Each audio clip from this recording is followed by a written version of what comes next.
আপনার অভিযোগ কি আছে? আমার অভিযোগ ওই একই, ওই তিনজন মুসলিম আর ওই রূপেশ আর নাজিব নিয়েছিল 60,000 টাকা, পেয়েছিল 21,000 টাকা। এবার কিছুটা বাড়ি হয়েছে, ওই টাকাটা হলে আরেকটু হতো, আর কিছুটা টাকা পেলে ভালোই হয়, পুরো বাড়িটা যেন করে দেবে। আপনার নাম? আমার নাম আপনি যারা টাকাটা নিয়েছেন তাদের নিয়ে কি বলতে চান? কি শাস্তি চান? শাস্তি আর কি বলবো, শাস্তি বলতে কি টাকাটা পেলে ভালো হয়। এই টাকাটা পেলে ভালো হয়। হ্যাঁ, বাড়িটা করে নেবো। হ্যাঁ, আবার কি বলবো? আপনার নাম? ওই 8 তারিখ আছে।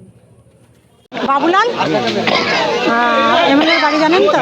এমএলএর বাড়ি আমাদের নিয়ে যাবেন ইন্টারভিউ নেব। আর কে বলবে? হ্যাঁ এখানে না, তাদের বাড়ি যেতে হবে, তারা জানে না। বুলবুলের বউ, বুলবুলের বউ যাবেন? হ্যাঁ যাবো তো, এখানে এদের এটা নিয়ে নিই। এটা দক্ষিণ হরিশপুর তো? এটাই আপনার দাবি তাই? হ্যাঁ, আমি তাতে কিছু খরচা করেও থাকতে পারিনি, মাটির ঘরটা চিন চেপেছি আচ্ছা, এই তো করে।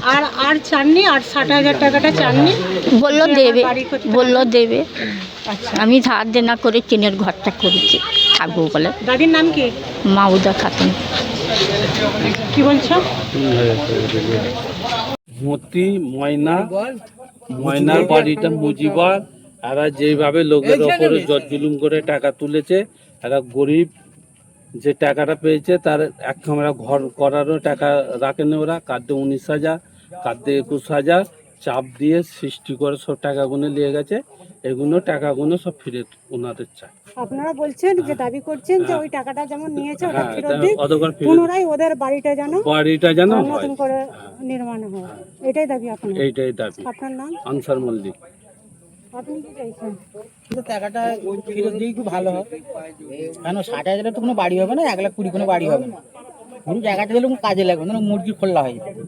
আমি এইটাই বলছি, আপনি এটাই দাবি করছেন যে টাকাটা যেন টাকাটা যে লেগে গেছে ফেরত দিলে খুব ভালোই হয়। যারা টাকাটা নিয়ে গেছে তাদের বিরুদ্ধে কিছু চাইছেন না? তাদের বিরুদ্ধে কি চাইবো? সরকার যেটা করে সেটাই হবে। সরকার এখন তো বর্তমানে নতুন এখন BJP বর্তমানে সরকার। সরকার যেটা অনুমান নেবে, সে সাজা দেবে, সাজা হবে, না দিলে না হবে। আপনার নাম? কাবির মন্ডল। আমার বাড়ি